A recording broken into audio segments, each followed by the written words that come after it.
إن الحمد لله نحمده ونستعينه ونستهديه ونستغفره ونتوب إليه ونتوكل عليه ونعوذ بالله من شرور أنفسنا وسيئات أعمالنا من يهده الله فلا مضل له ومن يضلل فلا هادي له اللهم صل وسلم وبارك على محمد وعلى آل محمد كما صليت وسلمت وباركت على إبراهيم وعلى آل إبراهيم في العالمين إنك حميد مجيد. Amma ba'd. Terima kasih Tuan Pengurusi, Cikgu Syazwan, Tuan Ramli, Tuan Haji Hashim, dan semua yang hadir pada malam yang mulia ni, tuan-tuan perempuan, ibu-ibu bapa, ustaz-ustaz, ustazah-ustazah, anak-anak yang dimuliakan Allah sekalian. Jadi alhamdulillah, syukur pada Allah SWT kerana pada malam yang mulia ni kita dapat berhimpun dalam satu majlis ilmu yang tak lain tak bukan bertujuan untuk memuhasabah iman. Kerana iman ni tuan-tuan meningkat dan mengurang. Al-iman yazidu wa yanqus. Yang kita bimbang, tak kala iman kita lemah, ketika itu kita dimatikan oleh Allah SWT. Orang-orang beriman ni cukup cemas. Itulah firman Allah SWT dan sikap orang beriman menjelaskan sifat mereka. Dan surah Al-Ma'idah sebagai contohnya, A'udzubillahi minasyaitanirrajim. Innamal mu'minuna alladhina idza dzukirallahu wajilat qulubuhum wa idza tuliyat 'alaihim ayatuhu zadatuhum imana wa 'ala rabbihim yatawakkalun. Sungguhnya sikap orang-orang beriman ni bila mendengar ayat-ayat Allah menjadi gemetar hati mereka, takut mereka, bimbang mereka. Jadi tuan-tuan dimuliakan Allah sekalian, di atas sifat iman itu meningkat dan menguranglah kita datang ke majlis ilmu. Kerana Rasulullah SAW pesan kepada kita semua, mathalu ma ba'asani Allahu min huda wal ilmi kamathali ghaithin asaba ardan. Perumpamaan putusan aku, kata Nabi yang selamat, seperti hujan yang turun ke bumi, maka ada permukaan itu yang menyerap air dan menumbuhkan padanya pokok-pokok yang banyak. Subur ia. Demikianlah hati orang beriman.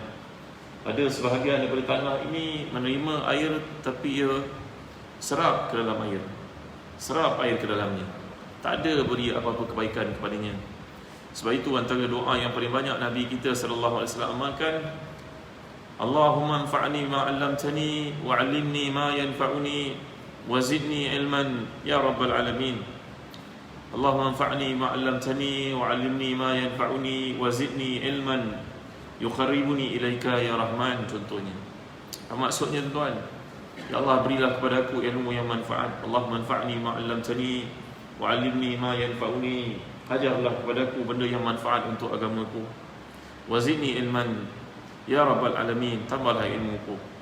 Kata para ulama, contohnya Imam Ghazali, ternyata ayat ini, doa ini merupakan doa minta supaya mengetahui jalan ke akhirat. Kerana jalan dunia ini semua orang tahu tuan-tuan. Macam-macam cara kita boleh belajar. Andai kita nak berniaga, berbagai-bagai peluang ditawarkan di luar sana untuk membolehkan kita berniaga. Berbagai-bagai kursus boleh kita jalani.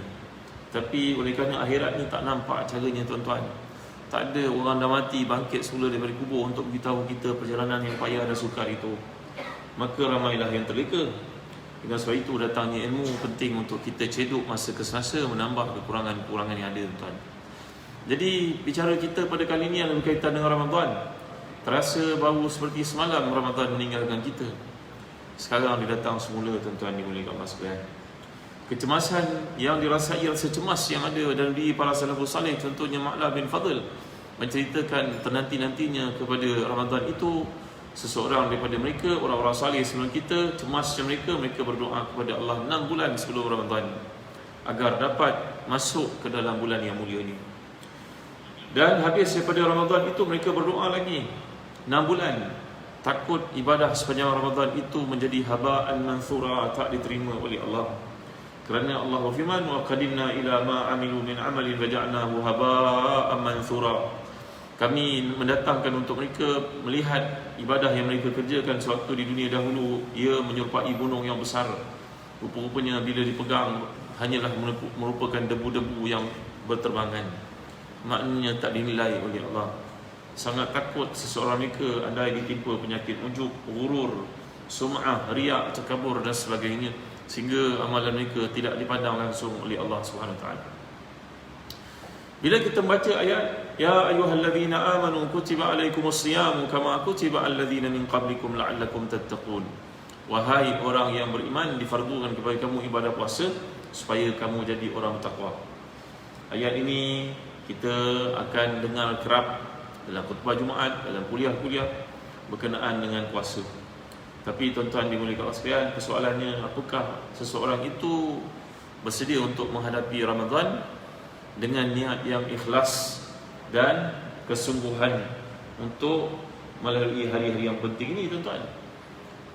Adakah kita sibuk memikirkan bagaimana nak kekal melakukan tarawih sekurang-kurangnya 20 rakaat, ataupun seseorang itu sibuk berfikir bagaimana cukupkah kewangannya, makan pakainya, air rayanya, bajunya, fashion apa dia nak ikut pada tahun ni.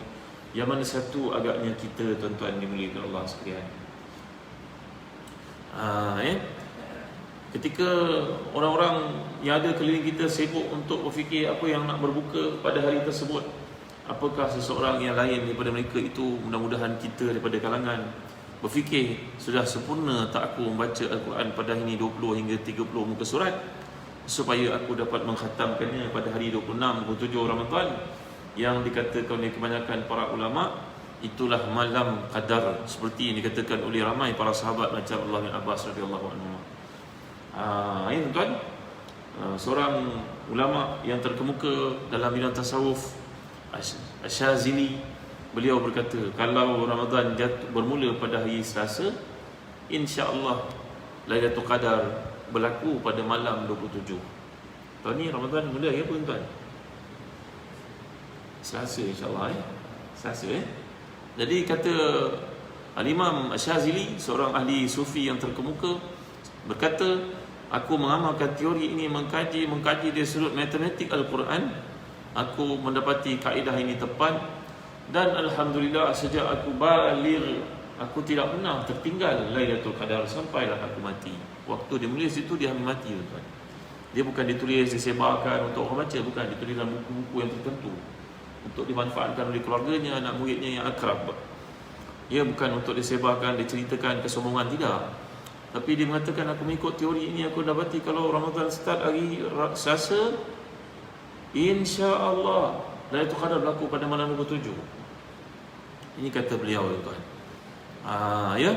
Jadi balik kita kepada semangat takwa yang kita nak cari ni, tuan-tuan. Itu sebab Ma'la bin Fadl, ulama tabi'i yang terkemuka ni, berkata, kebimbangan kami, adakah kami masuk Ramadan sebagai orang ada persiapan ataupun tidak? Kerana ada sebahagian manusia yang disebut dalam asar, kam min sa'imin laisa lahu min siyamihi ila al-ju'a wal 'atash. Berapa ramai orang yang bersembahyang, sembahyangnya itu hanya dapat penat saja. Dan berapa ramai orang yang berpuasa, puasanya itu hanya dapat lapar dan dahaga sahaja, tuan-tuan dimuliakan Allah sekalian. Ya, bila kita menceritakan tentang ketakwaan ni, Allah kadang-kadang menyebut perkataan takwa itu bersama dengan kebenaran. Contohnya dalam surat Taubah, ya ayyuhallazina amanu taqullaha wa kunu ma'as sadiqin. Wahai orang-orang yang beriman, bertakwalah kamu kepada Allah dan masuklah kamu di kalangan orang-orang yang benar. Ayat ini, kata para ulama tafsir, turun berkaitan dengan peristiwa 3 orang sahabat Nabi yang telah pun tertinggal daripada peperangan Tabuk. Peperangan Tabuk ni disebut panjang lebar oleh Allah dalam surah Taubah. Ceritanya bagaimana bila Rom datang menguasai semenanjung tanah Arab, padahal Rom tak minat pun dengan tanah Arab ni, tuan. Kata Abul Hasan Ali An-Nadwi, ulama besar dari India ni, Rom, Parsi tak minat pun tanah Arab, sebab tanah Arab ni kontang. Zaman dulu-dulu mereka tak tahu kat situ ada emas hitam, ada petrol, mereka tak tahu. Jadi mereka tidak berfikir pun untuk mengganyang Arab yang ada dekat semenanjung tanah Arab. Tak ada apa baik pun.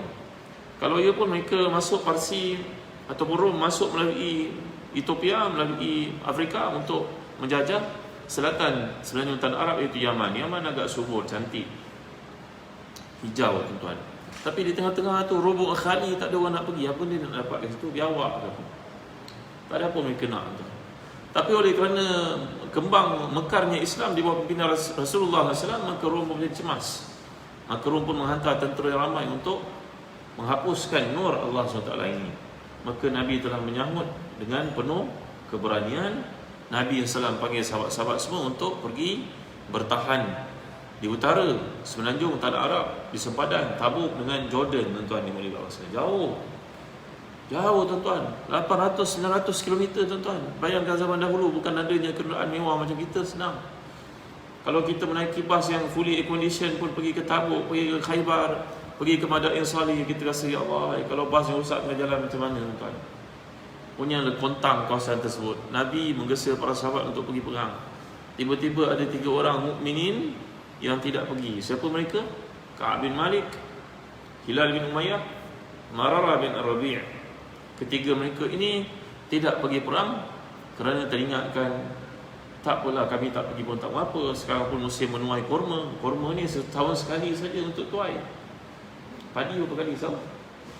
Berapa kali orang jelapang padi tuai kurma hanya setahun sekali saja. Kalau tak dapat ni habis. Siapa yang nak diamanahkan?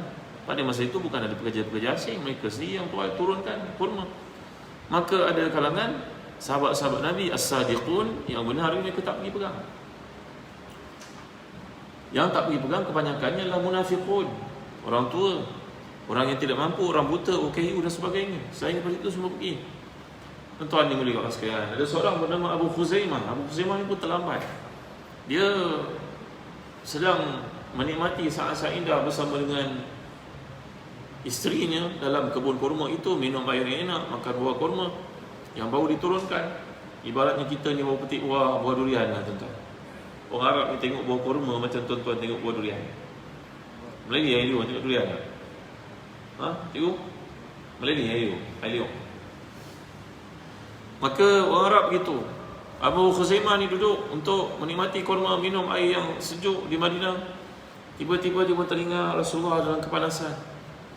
Dia pun merasa malu yang sangat, dicampaknya buah kurma itu tuan-tuan. Dia pun menaiki kudanya yang paling kuat, yang paling sihat, umpamanya kereta yang paling mewah. Terus dia pecut mencari Rasulullah SAW. Kerana bersalah yang sangat. Macam mana aku duduk tempat macam ni enak, indah, seronok. Rasulullah tengah panas, sama-sama makan pun tak ada. Tak patut betul aku. Dia pun membuang kurmanya tuan-tuan. Naik kudanya, pacu selaju-lajunya untuk mengejar Nabi SAW. Mujur sempat kejar Nabi. Nabi melihat daripada jauh, nampak debu berterbangan. Ini mesti Abu Khuzaimah, Nabi kata. Sallallahu alaihi wasallam, pemberitahuan daripada Jibril alaihi salam. Betul Abu Khuzaimah sempat kejar Nabi. Tapi untuk 3 orang ini memang mereka tak pergi perang. Tiba-tiba dah sampai berita umat Islam dah pulang, perang tak jadi, Rom takut. Rom rasa takut. Ya, wa quzifa fi qulubihim ru'b, dalam hati dia campak perasaan takut. Nabi telah menjalankan satu taktik peperangan yang menakutkan mereka, lalu mereka pun tak jadi perang, mereka berundur lari. Tuan dimuliakan Allah sekalian. Nabi pulang semula ke Madinah. Nabi perkara pertama yang Nabi sampai dalam perjalanan jauh, Nabi akan pergi ke masjid untuk sembahyang sunat. Sallallahu alaihi wasallam. Maka datanglah munafiqun meminta kepada Nabi kemaafan dengan berikan alasan bini nak beranak, menantu nak beranak, anak nak beranak, kambing nak beranak, unta nak beranak. Macam-macam alasan. Nabi tahu ini munafik, memang tak ada guna untuk bercakap mereka. Tak apa, maafkan. Tidak untuk 3 orang ni tuan-tuan. Namanya Ka'ab bin Malik, Hilal bin Umayyah dan juga Mararah bin Rabi' radhiyallahu anhum wa ardhahum. Maka datang jumpa Nabi, berkata kepada Nabi, wahai Rasulullah, kami tak pergi perang, kami minta maaf. Seorang demi seorang. Nabi hanya senyum dalam keadaan bermakna tuan-tuan. Senyum dalam arti kata senyum penuh makna. Kerana Nabi tak suka buatan itu sallallahu alaihi wasallam. Tapi mereka tidak beri apa-apa alasan, mereka pun pulang. Dan bermulalah daripada hari itu pemulauan untuk mereka tuan-tuan. Dipulaukan mereka. Wa ala thalathati alladhina khuliqu hatta idza daqat alaihim al-ardu ma rahabat wa daqat alaihim anfusuhum wa dhannu an la malja'a min Allah illa ilaih. 3 orang ini merasa dunia begitu sempit. Nabi tak bertegur mereka, Nabi tak jawab salam. Sehingga ke peringkat Nabi suruh isteri mereka masing-masing berpisah daripada mereka untuk sementara waktu, pulang ke rumah ibu bapa masing-masing. Kecuali Hilal bin Umayyah yang sudah pun tua dan dia tak mampu uruskan dirinya sendiri. Maka Rasulullah membenarkan untuk duduk setakat masak, basuh baju, lepas tu tak boleh tidur bersama. Tuan dimuliakan Allah sekalian. Jadi Allah menurunkan ayat, ya ayyuhallazina amanu taqullaha wa kunu ma'as-sadiqin. Ayat ini sekaligus memberikan pelepasan kepada mereka, kemaafan, keampunan daripada Allah. Selama puluhan hari Nabi tak bercakap dengan mereka. Tiba-tiba turun ayat untuk mengatakan bahawa bertakwalah kepada Allah, jadilah orang-orang yang benar. Lalu para ulama berkata, natijah daripada takwa, orang itu akan menjadi orang yang bercakap benar. Macam 3 orang sahabat Nabi ini, bila datang ayat pembebasan, keampunan untuk mereka, punyalah gembiranya salah seorang daripada mereka ni tuan-tuan, seperti Ka'ab bin Malik. Maka yang datang beri berita gembira kepadanya itu dihadiahkan baju yang satu-satunya dekat badan dia, tuan-tuan. Ya, sahabat Nabi baju ada 2 lai dia. Satu baju tidur, satu baju keluar. Maka oleh kerana terlalu gembira, tak ingat rumah tak ada baju, pergi balik rumah tukar baju, pakai baju tidur, baju yang sangat zuhud, berikan baju yang dipakai itu kepada yang beri berita gembira kepadanya. Terlalu seronok. Lalu mereka berjumpa dengan Nabi SAW dan berkata, wahai Rasulullah, benarkah Allah turunkan ayat yang mengatakan kami ini diampunkan? Rasulullah jawab, ya.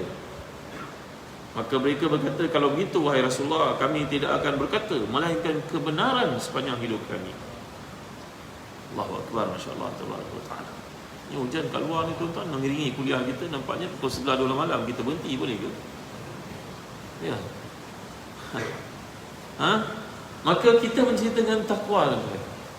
Sahabat Nabi, umur mereka tidak lebih daripada umur seseorang kita. Bahkan dengan cara kesihatan yang kita jalani pada hari ini, mungkin seorang lebih panjang umurnya daripada sahabat-sahabat Nabi ridwanullahi alaihim ajma'in. Tapi apakah dia kelebihan yang ada pada sahabat-sahabat Nabi itu, sehingga para ulama hadis macam Abdul Fattah Abu Ghuddah berkata, kalaulah Nabi tidak memiliki mukjizat untuk membuktikan kebenaran baginda selain daripada sahabat-sahabat itu, maka sudah cukup sahabat itu menjadi mukjizat terbesar kebenaran Islam yang dibawa oleh Rasulullah SAW. Kerana keimanan yang dipamerkan oleh generasi para sahabat radhiyallahu alaihim ajma'in. Ya, tuan-tuan tahu macam mana takwa ini telah pun membantu setiap mereka untuk wa yu'siruna ala anfusihim walau kana bihim khassasa. Takwa yang ada dalam diri mereka, sehingga pada saat-saat yang susah pun mereka tidak akan melupakan orang yang sayang daripada mereka. Contohnya tuan-tuan baca tentang kisah mereka dalam perang Yarmouk. Ada 3 orang sahabat, Ikrimah bin Abi Jahal, Al-Harith bin Hisham, Suhail bin Amr radhiyallahu anhum wa arbahum ajma'in. Ini 3 orang panglima dalam perang Yarmouk. Ketika perang hampir berakhir, kelihatanlah jenazah para sahabat yang cedera parah, ada yang dah jadi syuhada, jenazah mereka bersepah-sepah dalam kawasan perangan. Yang tinggal tuan-tuan 3 orang masih hidup dalam keadaan parah yang sangat. Ikrimah bin Abi Jahal, bapanya Abu Jahal, Al-Harith bin Hisham, dan Suhail bin Amr. Tinggal 3 orang. Maka salah seorang daripada mereka minta bantuan air diberikan. Maka yang bawa air pun nak pergi minum kepadanya. Tiba-tiba dia mendengar dari kejauhan sana ada seorang minta air. Dia tak jadi minum, menyuruh orang yang bawa air itu, ayo dahulukan yang tu, dia lebih memerlukan daripada aku. Padahal nak mati ni tuan-tuan. Maka yang bawa air itu pergi pula daripada yang kedua. Yang kedua pula bila nak minum, dengar pula ada yang ketiga yang juga minta bantuan air untuk diminum, menyuruh pergi yang ketiga. Bila sampai pada 3, yang ketiga sudah meninggal dunia, balik pada kedua, yang kedua telah meninggal dunia, balik pada pertama, yang pertama telah pun meninggal dunia. Macam tu punya takwa, tuan-tuan dimuliakan Allah sekalian. Jadi takwa ni apa benda sebenarnya, tuan-tuan? Takwa ni adalah satu level martabat yang lebih tinggi daripada iman. Kerana kalau kita lihat dalam hadis ketika Nabi dikunjungi oleh Jibril di hadapan para sahabat dalam rupa lelaki yang handsome, yang sigap, bertanya kepada Nabi tentang Islam, tentang iman, tentang ihsan itu. Ihsan adalah takwa sebenarnya. Dan Allah menjelaskan perkara ini dalam surah Ibrahim. Alam tara kaifa daraballahu mathalan kalimatan tayyibatan kasyajaratin tayyibah asluha sabitun wa far'uha fis sama' tu'ti ukulaha kullahinin bi idzni rabbiha wa yadribullahu al-amthala linnas. Allah membandingkan manusia ini macam pokok. Pokok yang tegap, yang kuat itu punya akar yang kuat dalamnya, batang yang kuat, dahan, ranting, daun, bunga, buah. Itu komponen-komponen yang ada pada seorang Muslim. Akar itu adalah iman, batang itu adalah Islam.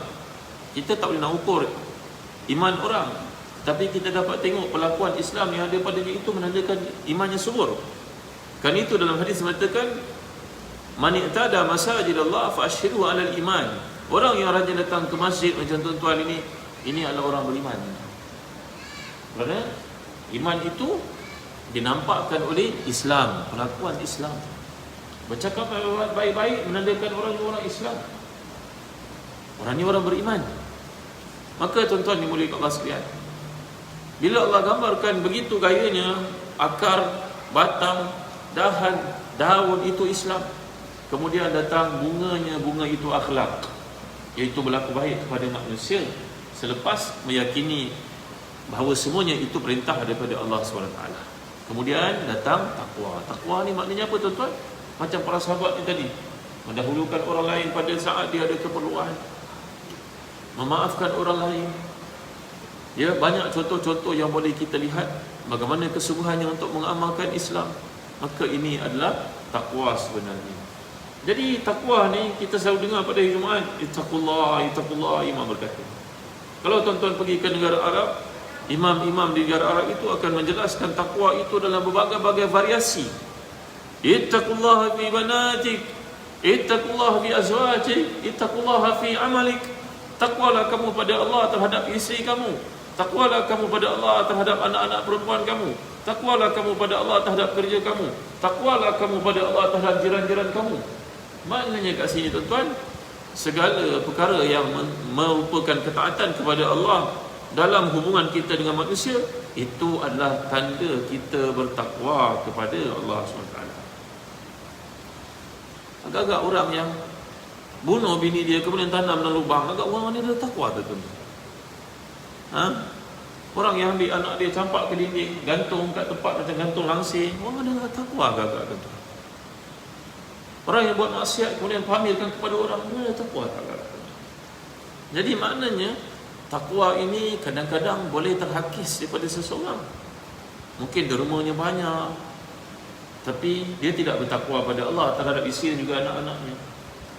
Kadang-kadang ada orang itu dia memperagakan pakaian-pakaian nampak macam pakaian isteri-isteri Nabi SAW berpurdah, tapi gaya hidupnya, percakapannya, tindakannya, memakai baju yang ketat pula. Dia pakai purdah tapi pakai baju ketat.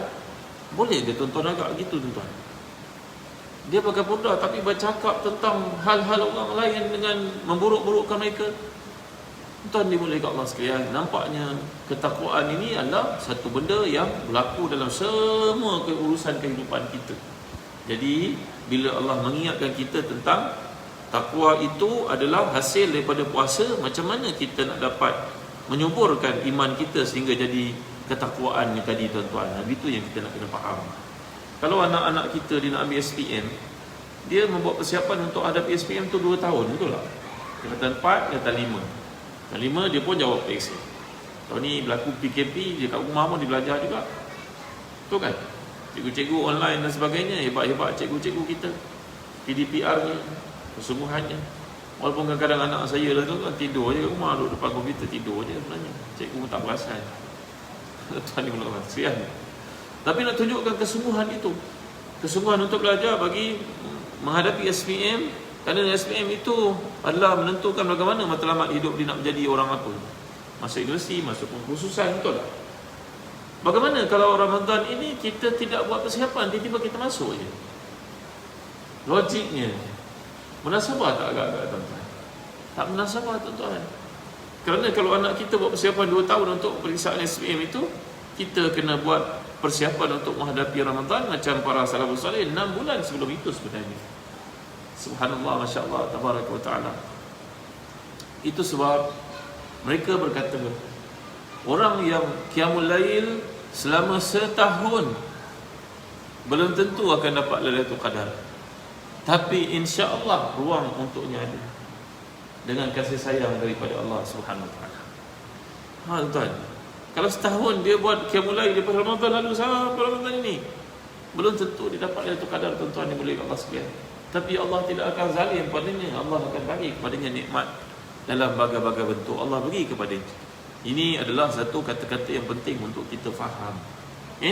Sebab itu bila berkata tentang kita nak masuk Ramadan ni, nak kena ada program dan minda untuk niat yang betul dan azam yang betul. Kerana itu Nabi SAW bila dekat dengan Ramadan, Nabi akan jumpa para sahabat dan menyampaikan satu khutbah yang penting. Ayuhan nas, Qad atakum syahrul Ramadan al-mubarak fihi lallahi fihi lailatun khairun min alfi syahr faman hurima khairuha faqad hurim fihi tuftahu abwabul jannah wa fihi tughlaqu abwabun niran abwabun nar wa fihi sufidati syayatin. Nabi akan menyampaikan satu khutbah yang penting. Wahai sekalian Islam, Ramadan dah tiba, bulan keberkatan. Allah memfardukan kepada kami ibadah puasa. Dalam hadis yang lain Nabi menyatakan ibadah fardu pada bulan ini nilainya macam 70 kali pada bulan yang lain, dan ibadah sunat nilainya macam ibadah fardu pada bulan ini sallallahu alaihi wasallam. Dan padanya pintu-pintu syurga dibuka, padanya pintu-pintu neraka ditutup, dan diikat syaitan-syaitan yang kuat menyesatkan manusia. Padanya ada malam 1000 bulan.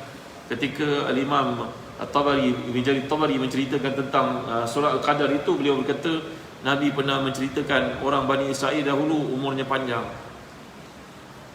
Dia berperang beribu-ribu tahun. Dia bangun malam tiap-tiap malam, siang berjihad, malam bertahajud. Dipanggil Fursanul Lail wa Rubanul Nahar. Fursanul Nahar wa Rubanul Lail. Malam jadi pendeta, siang merupakan panglima. Maknanya Fursan ni berani pada waktu siang pergi perang, malam Ruban. Mereka adalah rahib, pendeta pada waktu malam. Maka para sahabat mendengar cerita orang-orang terdahulu yang umurnya panjang, peluang ibadahnya panjang, sahabat-sahabat semua macam bungkam. Mereka terdiam. Mereka merupakan orang yang prihatin dalam ibadah. Ya Allah, macam manalah kami nak kalahkan orang terdahulu, wahai Rasulullah. Lalu Allah pun berikan kepada mereka Lailatul Qadar sebagai satu kelebihan. Satu malam itu jika mereka beribadah padanya, mereka dapat pahala selama 1000 bulan. Lebih baik pada 1000 bulan. Kalau dapat 10 kali, cuba kali 1000 kali 10 tuan-tuan. Maknanya dah berapa puluh tahun dia dapat mengatasi amalan orang-orang terdahulu andai dia bersungguh-sungguh padanya. Ya. Jadi itu sebabnya kalau kita lihat apakah amalan-amalan yang akan menjadikan kita orang bertakwa dalam bulan Ramadan. Kita tak mau Ramadan datang, Ramadan pergi, macam tu je gaya hidup kita. Kan? Tak ada perubahan, tak ada peningkatan. Bagaimana caranya tuan-tuan dimuliakan Allah sekalian? Kerana kalau saya umpamakan kepada tuan-tuan ada satu universiti terkemuka kat KL, dekat Kedah ni, apa namanya? UUM. Universiti terkemuka di dunia. Ramai yang masuk ke universiti ni. Ada keluar sebagai ekonomis, ada keluar sebagai pakar muamalat, ada keluar pakai pakar undang-undang, ada keluar menjadi orang yang hebat dalam bidang itu, ada dapat masters, dapat PhD yang masuk ke UUM. Tapi kita tidak menghina sesiapa, tak menghina siapa pun. Kita jumpa dengan seorang, tuan daripada mana? Saya pada UUM. Oh, UUM berapa tahun kat UUM? Dia kata 10 tahun kat UUM. Kita berfikir 10 tahun ni kalau ikut logik 4 tahun buat degree, boleh. 3 tahun buat masters, 3 tahun buat PhD lebih kurang 10 tahun. Oh, 10 tahun. Kita pun nak bertanya lebih. Dapat PhD ke UM? Tak. Dia kata saya pergi ke UM bukan jadi pelajar, saya jadi tukang masak. Kita tak hina tuan-tuan, kerja tu mulia. Kita menghina benda itu. Dia bekerja sebagai tukang masak. Walaupun dia masuk di tempat yang hebat itu, namanya universiti terkemuka itu, yang melahirkan ramai cendekiawan itu, tapi dia tidak dapat apa yang orang lain dapat. Kerana masuknya ke dalam universiti itu tidak ada keahlian. Dia bukan masuk mengikut channel untuk belajar. Dia masuk untuk mengikut channel yang lain. Kita tak hina pekerjaan itu. Saya tak masuk dengan itu tuan-tuan. Tapi bandingan ni untuk kita faham, Ramadan ni satu universiti, satu madrasah yang semua orang masuk, tapi tak semua melahirkan orang bertakwa. Itu sebab keluar daripada Ramadan, ada sebahagian yang suka menganiaya orang, masih terus menganiaya orang, masih lagi menipu orang lain, masih lagi tidak mau bayar hutang kepada orang lain, masih lagi bercakap benda yang bukan-bukan. Kerana Ramadan itu tidak dapat membersihkan diri dia sebagaimana yang sepatutnya. Kenapa? Satu hari seorang berjumpa dengan Hasan Basri radhiyallahu anhu arda. Ini seorang tabi'i yang terkemuka, Hasan Basri. Beliau ni lahir di Madinah, tapi lepas majikannya mati di Madinah, nenek angkatnya, ibu ayahnya adalah hamba, mereka berkahwin.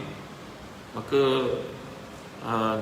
nenek angkat itu adalah isteri Nabi, namanya Ummu Salamah radhiyallahu anha. Ummu Salamah sangat sayang pada budak lelaki bernama Hasan. Dia yang namakan Hasan, kerana teringat cucu Nabi yang bernama Hasan bin Ali itu. Jadi Ummu Salamah menamakan budak lelaki ini anak kepada pekerjanya itu Hambanya itu dinamakan Hasan. Kena teringat cucu Rasulullah namanya Hasan.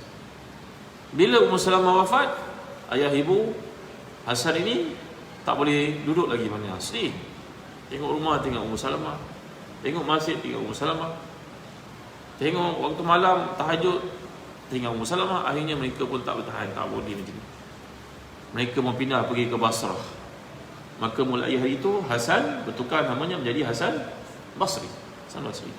Senali kalau Allah wajah bila pergi ke Basrah, Senali melihat budak usia 12 tahun ini menyampaikan khutbah dan berfatwa kepada orang ramai, tuan-tuan. Janggutnya belum tumbuh lagi. Maka Senali pun terkejut. Senali kata, kenapa budak ini jadi imam? Kenapa budak ini jadi mufti kat Manggau? Maka berkata, wahai Senali, cuba Senali duduk dengan dia. Tengok tazkiyah. Ni dalam Islam dia tazkiyah, tauliah kan?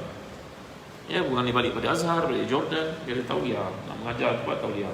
Kan? Saya nak datang ke Kedah kan ada tauliah. Tak ada tauliah tak boleh mengajar, tuan. Zaman sahabat dulu pun ada begitu juga. Jadi Senali bila melihat budak ini dipandang tinggi, Senali panggil dia. Tanya pada dia beberapa soalan. Jawapannya semua tepat, tuan-tuan. Usianya baru 12 tahun. Jawapannya semua tepat. Senali berkata, engkau ni daripada mana ya? Lalu budak ini bercakap, sebenarnya saya adalah anak angkat kepada Ummu Salamah. Masya Allah. Budak kecil ni lahir dalam keluarga Nabi. Nabi dah wafat masa itu. Maka itu sebabnya bijak, tuan-tuan. Ibu ayahnya tiap-tiap malam tahajud. Nenek angkatnya Ummu Salamah tu tiap-tiap lagi makan dengan dia, suap ke mulutnya. Bahkan dikatakan waktu ibunya pergi ke pasar untuk membeli keperluan-keperluan dapur, budak ini menangis, Ummu Salamah letak dekat dada dia, diisap puting Ummu Salamah, tuan-tuan. Budak kecil ini, Hasan ni, maka dia seorang yang bijak. Akalnya luar biasa. Kerana dia membesar, dididik oleh isteri Rasulullah Ummu Salamah radhiyallahu anha. Maka Al-Hasan ini bila ditanya orang, wahai tuan guru, kenapa saya tidak rasa seronok semayang macam orang lain, orang yang tahajud, orang yang tarawih. Tarawih bukan pendek-pendek, tuan-tuan. Yang mereka pakai tongkat sampai tersungkur jatuh pun ada. Dah tua tapi nak juga tarawih itu. Hebat kan? Maka orang muda datang jumpa jumpa Hasan Basri, berkata kepadanya, tuan guru, saya tanya, kenapa saya tak macam mereka? Saya bawa sekerat, dah penat, duduk terbaring, terlentang, duduk sembang, tak habis. Jawapan Hasan Basri kepada orang ini sangat penting untuk kita faham. Kayyadatka zunubuka ya akhi. Sesungguhnya engkau masuk Ramadan dalam keadaan dosa-dosamu belum kau bertaubat sepenuhnya lagi. Maka dosa-dosamu itu yang membelenggu engkau untuk dapat keseronokan beribadah kepada Allah. Sebab beribadah kepada Allah ni ada keseronokan, ada kemanisannya. Salasun man kunna fihi wajada bihinna halawatal iman. Dalam hadis sahih Nabi bersabda, ada 3 orang manusia yang padanya ada kemanisan iman. Tuan-tuan azan je? Azan. Teruskan. Malam ni kita teruskan tanpa azan. SOP-nya teruskan. Maka tuan-tuan dimuliakan Allah sekalian, dalam kes ini dosa-dosa menjadi penghalang untuk orang itu dapat beribadah kepada Allah. Ya, jangan main, tuan-tuan. Ibn Abbas pernah berkata, seseorang yang rajin melakukan taat, maka Allah akan beri pada wajahnya nur. Nur. Hatinya lapang. Tak ada rasa dengki dengan orang, tak ada kesempatan nak tengok masalah dengan orang, tak ada. Semua dia absorb. Dan tubuh badannya sihat. Inna li ta'ati nuran fil wajhi wa sa'atan fil rizqi wa insyirahan fi sadri wa sihatan lil jasadi wa ulfatan wa mahabbatan lada qulubin nasi. Orang yang melakukan ketaatan, Allah beri kepadanya 5 nikmat. Wajahnya ada nur, hatinya lapang, rezekinya luas, tubuhnya sihat, dan orang sayang kepadanya. Ingat baik melakukan taat, Allah beri 5 nikmat. Wajah ada nur, hati lapang, walaupun rezeki tak banyak, duit cukup-cukup makan tapi hati lapang. Rezeki luas. Rezeki ni bukan bererti duit saja, tuan-tuan. Masa dengan keluarga, masa baca Quran, keseronokan beribadah kepada Allah, ada waktu untuk bersembang dengan teman-teman. Kan? Sihat tubuh badan. Yang keempat. Yang kelima, manusia sayang padanya. Tetapi melakukan dosa yang tidak bertaubat, Allah beri 5 pula opposite-nya, tuan-tuan. Yang pertama, wajah jadi hitam, sawadan fil wajhi wa dhiqan fi sadri, dan hati jadi sempit. Wa su'ubatan fi rizqi, rezeki jadi susah. Asyik kena tipu je, memanjang. Tak selesai masalah dia. Yang keempat, badan jadi lemah tu. Wa wahanan lil jasadi, badan jadi lemah. Wa bughdan lada qulubin nasi, dan orang tengok pun jadi benci.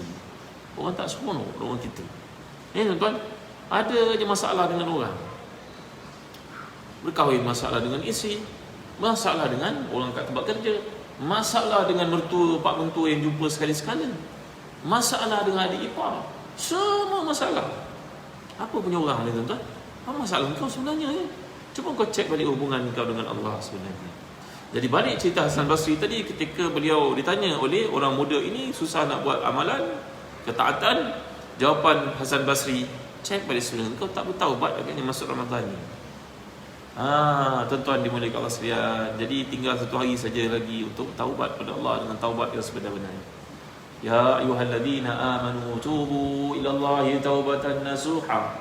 Wahai orang beriman, bertaubatlah kepada Allah dengan taubat yang bersungguh-sungguh. Orang beriman disuruh bertaubat oleh Allah. Orang beriman itu disuruh bertaubat oleh Allah.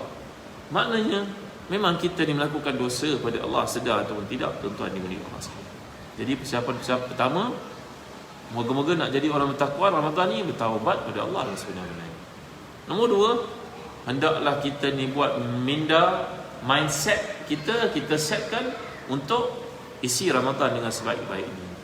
Target untuk khatam Quran, target untuk tahajud, target untuk berdoa tiap-tiap hari Jumaat lepas asar, contoh kan. Target untuk baca surah Kahfi setiap hari Jumaat dalam bulan Ramadan. Target untuk datang sembahyang berjemaah. Kita dah berjemaah Jumaat. Dah boleh? Tarawih punya SOP dah keluar dah. Alhamdulillah. Ya, maka kita letak target-target dalam hidup kita. Kalau tak boleh buat semua, boleh buat sebahagian. Orang perempuan terutamanya, yang ada anak kecil, yang sedang mengandung, memanglah ini semua sunat. Yang wajib jaga suami kan, jaga rumah tangga. Ini kewajipan yang utama, jangan kita keliru. Kerana Ummu Salamah yang saya ceritakan tadi pernah jumpa dengan Nabi dan bertanya kepada Rasulullah, wahai Rasulullah, kan kebaik kalau kami jadi orang lelaki Rasulullah, orang lelaki pergi jihad, orang lelaki sembahyang berjemaah, orang lelaki dapat kelebihan itu. Maka Nabi SAW telah bersabda, kalau seseorang daripada kamu mentaati Allah, suaminya, mengerjakan sembahyangnya, menjaga maruah dirinya, nanti di akhirat Allah akan suruh dia masuk syurga ikut pintu mana yang dia mahu. Maka orang perempuan, pesan para ulama macam Profesor Dr. Hasbi Siddiqi, beliau ni seorang ulama besar daripada Indonesia yang telah meninggal dunia puluhan tahun lalu. Beliau ni keturunan Abu Bakar. Kita kat Malaysia pun ada ramai keturunan Abu Bakar sebenarnya. Tuan-tuan yang tak tahu, kalau keturunan Rasulullah itu mereka pakai nama Said kan. Perempuannya Syarifah, betul tak? Keturunan Abu Bakar dan Umar yang datang ke Tanah Melayu beratus-ratus tahun lalu, mereka pakai nama apa tuan? Syekh dan juga Siti. Tapi Siti ni dah jadi nama common orang Melayu. Sebenarnya Siti itu adalah yang perempuan daripada keturunan Abu Bakar dengan Umar. Kalau tuan-tuan tahu, sekarang saya beritahu lah. Kalau yang lakinya dipanggil Syekh. Mereka ni keturunan Abu Bakar dan juga Umar radhiyallahu anhuma. Tuan-tuan tahu tahu. Kalau kita nama Syekh tu jangan main, itu keturunan Abu Bakar, keturunan Umar tu. Dia boleh cek dia punya silsilah. InsyaAllah kalau dia simpan, dia boleh jumpa sampai Abu Bakar sampai Umar. Dengan syarat bukan datuk nenek moyang dia tambah kataan itu, kalau memang betul ada. Tuan-tuan.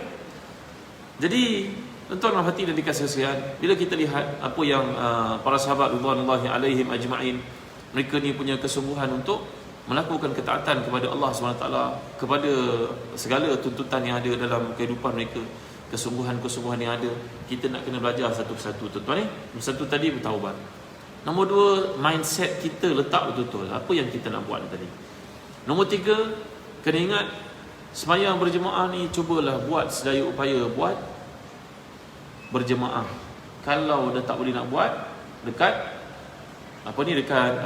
masjid, buatlah kat rumah dengan keluarga. Yang saya katakan tadi, Hasbi Siddiqi, ulama keturunan Abu Bakar Siddiq ini berkata, kalau anda tak boleh nak khatam Quran, orang perempuan terutamanya, orang yang kerja berat-berat daripada kontraktor, bawa lori, bawa teksi dan sebagainya, tak ada peluang untuk khatam Quran, jangan abaikan peluang membaca surah-surah pilihan daripada Al-Quran.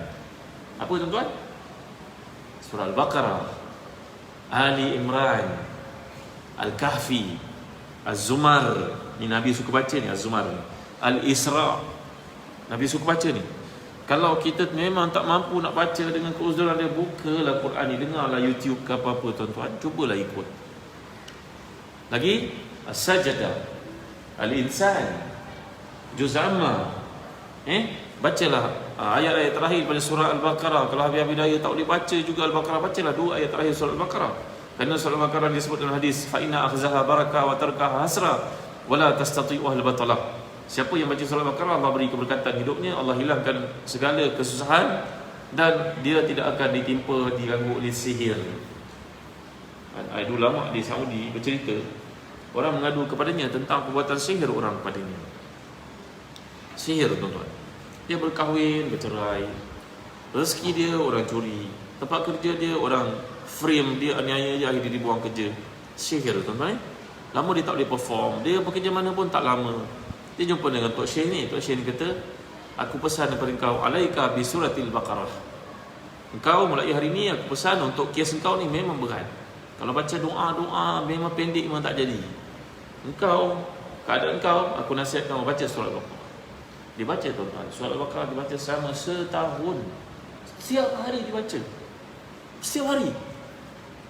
Lepas tahun barulah dirasa nikmat hidup yang sebenarnya tuan-tuan.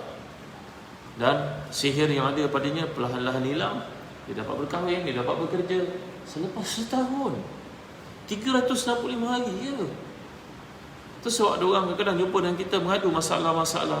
Ini tinggal dia dengan Allah. Dia kena minta pada Allah tuan-tuan. Kita memang tak mampu nak bantu. Macam orang jumpa doktor, doktor kata pada dia, penyakit tuan ni Allah, memanglah susah, saya pun tak boleh rawat. Apa penyakit ni tuan-tuan? SLE contohnya. Ya Allah tuan-tuan, nama penyakit lupus sebenarnya.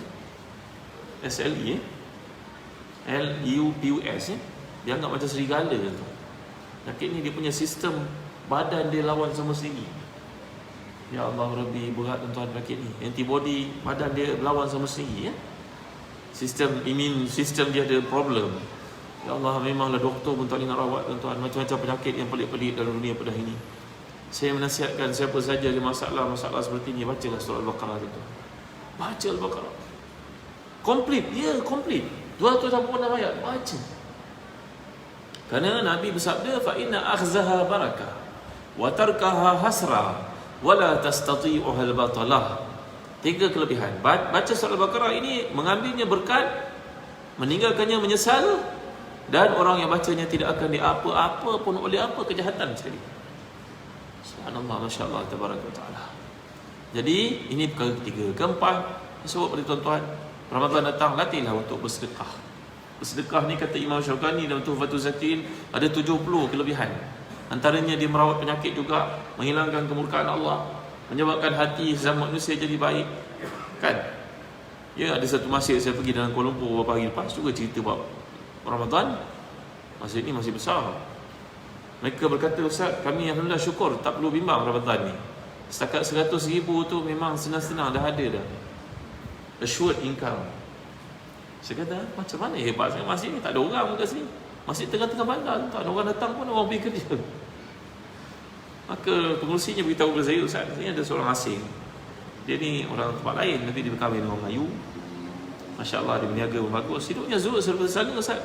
Tapi 3 tahun, dia datang jumpa kami. Dia kata, masjid jangan risau jangan minta pada siapa pun, saya ada. Ya, maka bagi cek 100,000 tiap Ramadan. Tak payah sebut pada siapa pun, tak payah minta-minta. Kapet tak ada, saya ganti. Tandas tersumbat, beritahu, saya ganti. Duit nak duit nak berbuka, bubur apa? Berlampuk, saya bayar. Tiap tahun, dah berapa tahun Tuan Ustaz, saya tanya pengurusi ni, dah 8 tahun. Tiap Ramadan 100,000 bagi tu. Tak masuk kos-kos lain kalau apa-apa.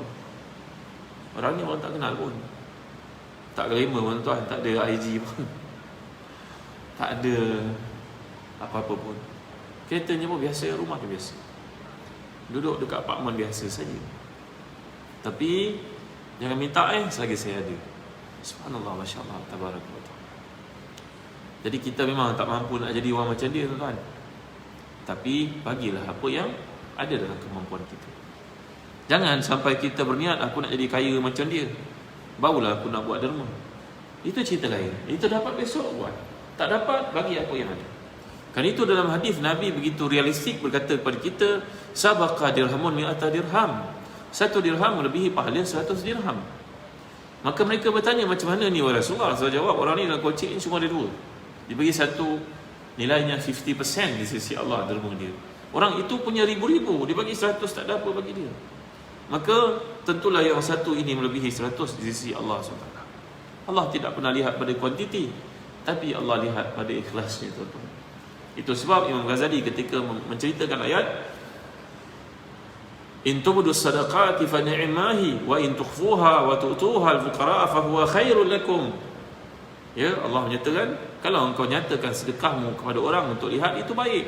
Tapi kalau kamu sembunyikan, itu yang lebih besar di sisi Allah SWT.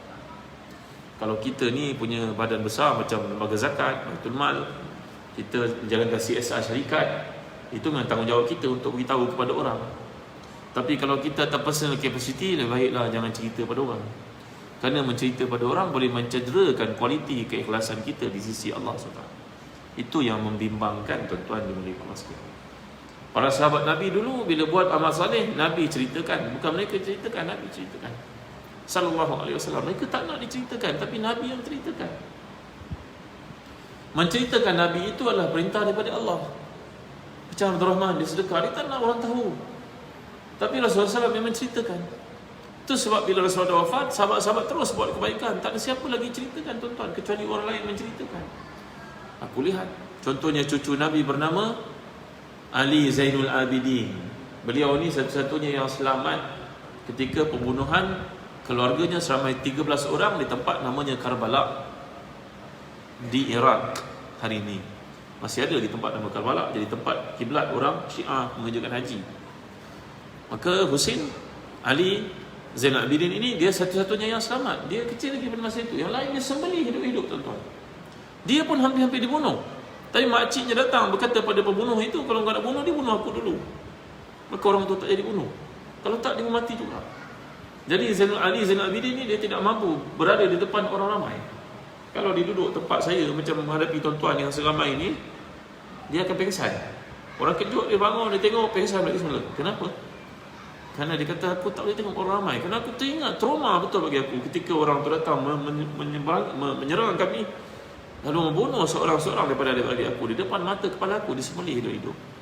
Maka aku tak boleh tengok orang ramai. Aku tengok je aku panik. Sampai hari tuanya, tuan-tuan. Ali Zainul Abidin ini kalau dia bertawaf di Kaabah, semua orang akan ke tepi bagi laluan kepadanya lebih daripada khalifah yang ada pada masa itu. Rupanya handsome, segak, tinggi, soleh. Dia hidupnya tiap-tiap malam dia pergi menghantar bantuan kepada orang memerlukan tanpa mereka kenal dia. Dia pakai pakaian semua, malam gelap, orang tak nampak, dia hantar makanan. Dia tahu rumah ini kematian suami, hantar makanan. Tahu anak ni yatim ramai, tak ada duit, hantar wang.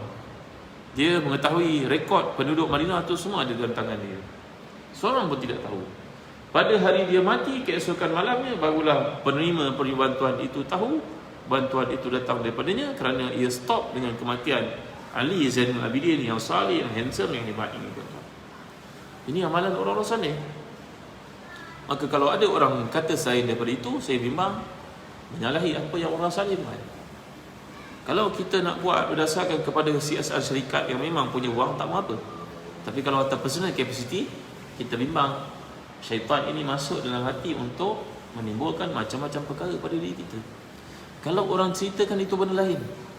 Tapi kalau kita sendiri yang buat dan ambil kamera untuk tunjuk pada orang, kita bimbang ini sudah hilang ikhlas padanya, tuan-tuan dimuliakan Allah sekalian. Ini bukan amalan para salafus salih, tuan-tuan. Baik, kembali kepada buat sedekah ni tadi, banyakkanlah sedekah. Mengikut kemampuan kita, bukan pada banyaknya tapi pada ikhlasnya. Sebab itu tuan-tuan, Nabi kita bila datang hari-hari terakhir Ramadan, Nabi dinyatakan bahawa sangat dahsyat sedekah Nabi ni macam angin yang bertiup kencang. Ya, lebih dahsyat daripada angin. Karihil mursalah, macam angin yang bertiup kencang. Sedekah Nabi SAW itu. Pantang ada orang datang bagi, orang tak bagi. Tuan-tuan ni boleh kasihan. Dulu di Melaka ada seorang ulama besar, wafat sekitar 40 tahun lalu. Saya selalu cerita benda ni, tuan-tuan. Saya hadir masa kecil-kecil datang ke kuliahnya, dia tak jawab rumah saya. Orang alim ini, kalau orang datang jumpa dengannya dengan tujuan untuk ziarah, dia amat menghargai. Datang seorang dari Kuala Lumpur, saya dengar cakap, Tuan Guru, saya datang ke Kuala Lumpur ni semata-mata zaman dulu bukan ada highway, susah tu tahu. Saya datang jumpa Tuan Guru, lama teringat Tuan Guru. Saya sedih sangat, takut tak jumpa Tuan Guru. Saya datang petang ni, bagi duit RM500 kepada Tuan Guru. RM500 masa tu macam RM10,000 tau, 50 tahun lalu. Dia ambil duit ni, simpan kocik untuk kegunaan orang lain lah. Tapi datang pula seorang, keretanya mewah, apa Tuan Guru, tadi kebetulan saya lalu sini, saya singgah, ambil RM1,000. Duit RM1,000 yang dibagi pada Tuan Guru tadi, orang yang bersalam dengannya semua dapat RM50. Semua dah jom. Tapi yang datang jumpa dengannya dengan penuh keikhlasan, memang nak pergi jumpa itu tuan-tuan, dia ambil duit, bagi RM5 pun dia ambil. Tuan-tuan dimuliakan Allah sekalian, apa yang saya nak cerita pada tuan-tuan kat sini, dalam bab kita pada hari ini tuan-tuan, bersedekah ni biarlah kerana Allah SWT dengan bersungguh-sungguh. Bukan kira pada banyaknya, tapi pada ikhlasnya seperti yang telah dinyatakan tadi. Di samping itu kita lihat juga apa amalan Nabi SAW dalam kesungguhan bersedekah ni tadi. Sedekahnya sangat hebat. Dan Tuan Guru yang saya sebut ni tadi, setiap kali orang datang, dia bagi duit. Kadang-kadang luar biasa pemberiannya. Ada orang kat Melaka rumah terbakau. Melaka terbakau. Orang datang jumpa dengan dia lebih mudah daripada jumpa dengan jabatan-jabatan kerajaan. Mereka ada SOP, kena isi borang, kena tunggu. Dia panggil Tuan Guru, rumah saya terbakau pagi tadi, saya sepinggang nak dekat raya ni. Dia kata baiklah, tunggu sekejap ni. Sekarang maghrib kan kau datang jumpa aku. Ni asal kat Melaka. Menjelang maghrib, orang tu datang jumpa dia, RM10,000 dia bagi kat orang tu. RM10,000 zaman tu macam RM100,000 kita tuan-tuan. Mana dia ambil duit Kalau dekat-dekat puasa nanti dipanggil orang kampung untuk tanya soal jawab hukum hakam puasa, ramai orang datang. Mereka nak keluar daripada surau dia besar sikit daripada surau tuan-tuan ni. Kat luar sana, kat pagar tu ada dapat beras, orang bagi dengan pisang, dengan duit RM10. Semua dapat. Bukan dia ambil dia orang, dia bagi orang duit tuan. Ada seorang kaya, anak-anaknya pandai-pandai, hadir dalam kuliah ini. Dia berkata, tak payah, saya tak perlu. Orang cakap pada dia, engkau memanglah anak engkau orang kaya, anak engkau ramai pandai-pandai. Orang alim ambil kau, bagi kau ambil lah, itu berkat tu. Aku pun anak-anak aku kaya. Kawan dia cakap, tak. Lama dia ambil juga. Daripada beratus-ratus orang datang dengan kuliah petang seluruh Ramadan ni, bertanya hukum hakam, balik ke rumah masing-masing dapat beras wangi 5 kilo. Mana datang duit dia kan? Orang kampung susah nak beras wangi. Yang tadi menolak pemberian itu, berasnya busuk kan? Pisangnya busuk, orang lain semua okey. Ini wali Allah. Meninggal dunia dah 40 tahun lalu Kita cerita orang yang telah meninggal dunia tak apa. Jangan cerita orang masih hidup. Orang masih hidup ni, ujian hidupnya belum berakhir. Dia tak layak untuk dicerita kehebatannya. Yang kita kena cerita orang telah mati, kerana mereka dah tamat ujian-ujian dalam hidup. Itu kaedah yang para ulama katakan. Tak pernah menghampakan orang. Ada orang, Tuan Guru, tolong Tuan Guru, anak saya nak masuk UM, tak ada duit. Masa tu tak ada duit, RM1,500 nak masuk UM, tak ada duit. Entah mana-mana dia pergi dan ambil duit itu. Nah, ambil RM1,500. Orang lain bisik, kenapa kau minta RM1,500? Minta lebih sikit. Tuan-tuan dimuliakan Allah sekalian. Tapi orang-orang seperti ini kita jumpa dalam hidup kita. Ada sahabat-sahabat saya yang saleh, ada yang jadi menteri. Jumpa dengan dia bukan kita minta duit pun, tapi semua yang datang semua dapat duit. Nak buat apa, nak bersekolah, tak cukup duit berapa? RM10,000. Nanti datang ambil duit, datang ambil duit. Nak buat apa, nak buat masjid, tak cukup duit, datang ambil RM100,000. Semua dibagi. Allah yang baik kita ceritalah tuan-tuan. Moga jadi manfaat kepada kita supaya ambil pedoman dan peluang untuk jadi baik macam mereka. Ada orang-orang macam ni kita boleh tengok. Jadi kembali tuan-tuan kepada amalan Nabi kita SAW. Dan menuju ke hari terakhir Ramadan, Nabi menggiatkan 3 perkara. Bila masuk hari terakhir, syadda mi'zarahu wa ahya lailahu wa aiqaza ahlahu. Bila tiba hari terakhir Ramadan, Nabi akan ketatkan kain, menunjukkan Nabi tidak mendatangi para isteri. Nabi akan kejutkan anak-anaknya sallallahu alaihi wasallam, kejutkan isteri-isterinya, keluarganya. Dan yang ketiga, Nabi akan menghidupkan malamnya. Nabi tarawih cuma 2 malam saja dengan para sahabat dalam hidup baginda sallallahu. Malam ketiga, Nabi tengok ramai datang ke masjid itu, Nabi tidak buat bersama mereka, Nabi sembahyang tarawih kat rumah. Menunjukkan kepada kita kalau ada keuzuran macam pandemik ni, tak ada masalah pun kita nak sembahyang tarawih kat rumah tuan-tuan. Tidaklah wajib datang ke masjid nama tak masuk dalam list, kami kat Kuala Lumpur ada batasan kat Selangor. Kalau nama terkeluar tak dapat dah. Alun-alun dah jalan dah sebenarnya kat rumah. Jadi nasihat orang-orang alim daripada amalan Nabi ini menunjukkan sebenarnya tarawih boleh buat kat masjid, boleh buat kat rumah. Nabi sendiri pun masuk malam ketiga, Nabi tengok ramai orang berkumpul, Nabi tidak datang sembahyang bertarawih bersama mereka, cuma 2 malam saja dalam hayat Nabi yang terakhir itu sallallahu alaihi wasallam. Menunjukkan kepada kita bahawa sebenarnya tarawih boleh buat kat rumah seandainya ada halangan-halangan. Cuma Sayyidina Umar datang melihat jika dikumpulkan orang Islam lebih baik, syiar, nampak kekuatan, nampak kasih sayang dan sebagainya. Sayyidina Umar mengatakan nikmatul bid'ah hazi, nikmatul bid'ah hazi, nampaknya baguslah bid'ah ini, kata Sayyidina Umar Khattab radhiyallahu anhu. Jadi tuan-tuan, antara doa yang terbaik untuk kita amalkan dalam bulan Ramadan adalah Allahumma innaka afuwun tuhibbul afwa fa'fu anni. Riwayat Tirmizi dengan sanad yang sahih. Itulah pesan Nabi kita kepada Aisyah radhiyallahu anha. Di samping itu kita boleh berdoa dengan doa-doa apa sahaja yang keluar daripada hati nurani kita. Kerana tuan-tuan yang boleh kawal sekalian, ya, doa ni adalah satu komunikasi kita dengan Tuhan. Kita lebih tahu apa yang kita nak. Ada bagai-bagai bersih doa yang Nabi amalkan SAW. Dan terakhir saya nak sebut satu hadis riwayat Ibn Khuzaimah. Seorang sahabat Nabi bernama Talha bin Ubaidillah bermimpi dalam tidurnya 2 orang sahabatnya yang telah meninggal dunia. Yang pertama terbunuh sebagai syahid, tinggi makamnya tentu. Yang kedua, dia mati 2 tahun selepas itu. Tiba-tiba yang dilihat dalam mimpi yang mati 2 tahun selepas mati syahid itu masuk syurga lebih awal daripada yang mati syahid itu. Lalu dia bertanya kepada Rasulullah, wahai Rasulullah, saya hairan dalam mimpi saya melihat 2 orang sahabat baik ini, seorang masuk syurga lebih awal dari temannya, padahal temannya itu mati syahid. Rasulullah menjawab, bukankah yang kau lihat masuk syurga lebih awal itu sembahyang sebanyak 6,000 rakaat dan berpuasa 2 kali Ramadan mengatasi yang mati sebelum. Jadi para ulama berkata poinnya kat sini Nabi bersabda orang itu boleh masuk syurga walaupun tak mati syahid kerana berpuasa betul-betul, tuan-tuan. Dan banyak buat sembahyang sunat, kerana yang mati kemudian itu sembahyang 6,000 rakaat. 6,000 rakaat ni kalau bagi pada 2 tahun 3,000 rakaat setahun. 3,000 rakaat bagi kepada 300 hari,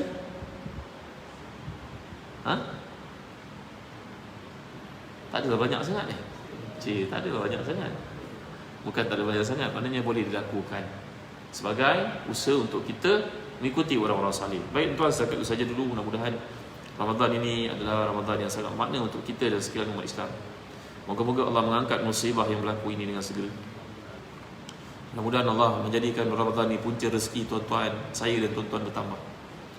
Moga Ramadan pada kali ini Allah beri pada saya dan tuan-tuan kesihatan. Moga Ramadan pada kali ini Allah beri pada saya dan tuan-tuan segala kebaikan. Jadi cukup setakat dulu. Mari sama-sama kita berdoa. Mudah-mudahan kehadiran orang-orang saleh macam tuan-tuan ni doanya mustajab. Kata Syekh Imam Izzuddin Abdul Salam dalam bukunya bertajuk Al-Qawaidul Kubra, bila Nabi suruh kepada Uwais Al-Qarni untuk mendoakan bagi siapa yang bertemu dengannya, Nabi tak jumpa dengan Uwais pun. Nabi suruh siapa jumpa minta doa daripadanya. Maka kita dalam hidup, kita tak kenal orang macam Uwais Al-Qarni, tuan. Kerana Nabi dah tak ada nak beritahu kat kita. Tapi mungkin di kalangan ni doktor-doktor yang ada ni Uwais Al-Qarni sebenarnya. Mungkin cikgu yang ada ni doanya macam Uwais Al-Qarni. Macam ibu-ibu yang kat belakang yang ada yang kita nampak biasa-biasa itu doanya macam Uwais Al-Qarni. Maka kita ambil peluang ini untuk berdoa. Mudah-mudahan Allah memakbulkan doa kita dengan keberkatan orang-orang saleh yang ada dalam majlis kita pada hari ini. Bismillahirrahmanirrahim. Alhamdulillahirabbil alamin wassalatu wassalamu ala asyrafil anbiya'i wal mursalin sayyidina Muhammadin wa ala alihi wa sahbihi ajma'in. Allahumma ighfir lana dhunubana wa israfana fi amrina wa sabbit aqdamana wa ansurna 'alal qaumil kafirin.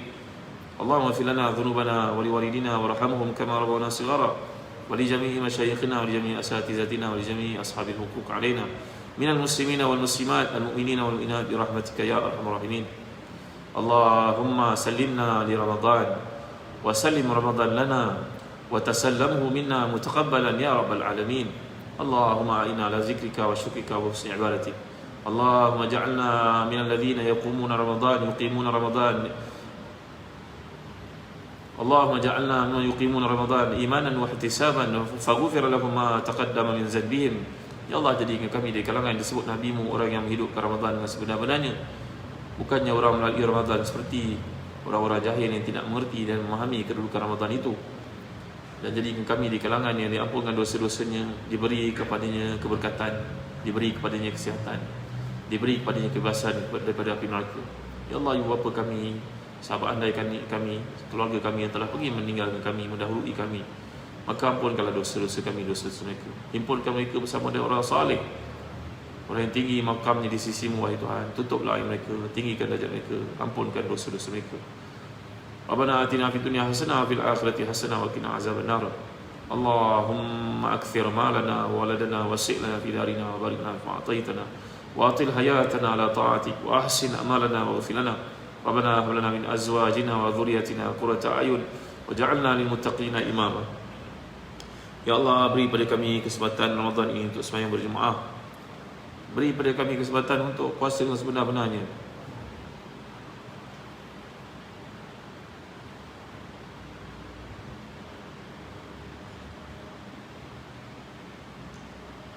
Beri peluang pada kami untuk mengkhatamkan Quran padanya. Beri peluang pada kami untuk memahami Al-Quran itu dengan sebenar-benarnya. Berilah peluang pada kami untuk bangun tahajud pada setiap malam. Ampunkan dosa ibu bapa kami yang telah pergi meninggalkan kami. Tempatkan mereka tempat yang salih. Kasihanilah kami, wahai Tuhan. Pandang kami dengan ihsan-Mu, belas-Mu, rahmat-Mu yang menguasai segala-galanya. Orang yang buat baik pada kami begitu ramai mereka ini, ya Allah. Kami tak sempat nak membalas jasa sebaik mereka. Kami doakan untuk mereka supaya dapat menghadapi Ramadan dengan sebaik-baiknya, wahai Tuhan. Rabbana atina fid dunya hasanah wa fil akhirati hasanah wa qina azaban nar. Wa sallallahu ala sayyidina Muhammadin wa ala alihi wa sahbihi wa barakatuh wasallam. Alhamdulillah. Taqabbal minna wa minkum. Sallallahu ala sayyidina Muhammad wa ala alihi wa sahbihi wasallam. Assalamualaikum warahmatullahi wabarakatuh.